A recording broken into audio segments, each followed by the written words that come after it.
Alguns dos encarcerados, como no jargão médico, são capazes de piscar um olho e nada mais. Então você imagina uma pessoa que está no gozo completo da sua consciência, das suas emoções, do seu pensamento, da sua capacidade de falar, de se expressar, de sentir, mas não pode fazer nada disso, porque não tem movimento nenhum.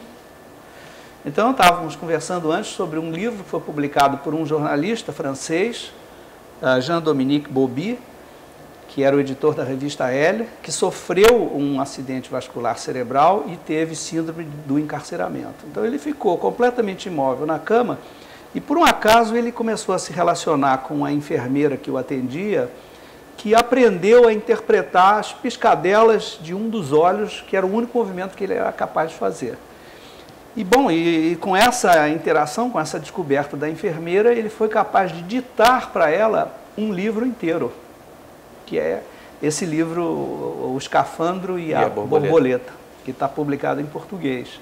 Então ele relata a angústia dele em se ver isolado completamente da sociedade, dos seus familiares. Os familiares foram abandonando ele, que os filhos eram pequenos, vinham e não tinham resposta, ele não respondia às perguntas, não manifestava nenhum tipo de emoção, nada. Então eles primeiro vinham diariamente, depois uma vez por semana, depois uma vez por mês, depois uma vez por ano, e ele foi ficando completamente isolado, sem poder.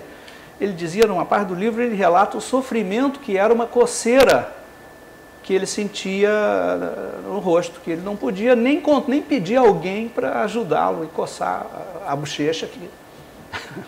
Então é uma coisa muito trágica, que é resultado de um acidente vascular cerebral, e a neurociência procura responder a isso criando possibilidades terapêuticas de repor os neurônios, se isso for possível no futuro, né? Os neurônios que são lesados por essa interrupção do fluxo sanguíneo. Então trabalha-se atualmente com células-tronco do próprio indivíduo, extraídas da medula óssea, ou células-tronco embrionárias, que são motivo de grande debate e discussão ética, não é? E que poderiam, mas que têm uma capacidade muito maior de ajudar nesses casos. Então a ideia seria implantar células-tronco embrionárias ou não no cérebro, ou veiculá-las através da circulação, não sei se isso seria tão eficiente, de modo que elas pudessem, se não repor os neurônios que faltam, pelo menos atuar como bombinhas de substâncias ricas que possam ser utilizadas pelos neurônios que permaneceram para melhorar a sua função. Vamos falar agora sobre neurotecnologia. O que a gente tem de novidade nesse campo? Neurotecnologias são todas as possibilidades criadas pelo homem de intervir no sistema nervoso. Então, isso vale para drogas, assim, substâncias, medicamentos, etc. Vale para dispositivos eletrônicos, como a gente chama de chips, né? Vale para robôs, não é? Que não deixam de ser eletrônicos, mas são um pouco mais elaborados, não tão miniaturizados. Então, são intervenções que ou mimetizam a ação do sistema nervoso, ou o substituem, ou o alteram, no caso das drogas.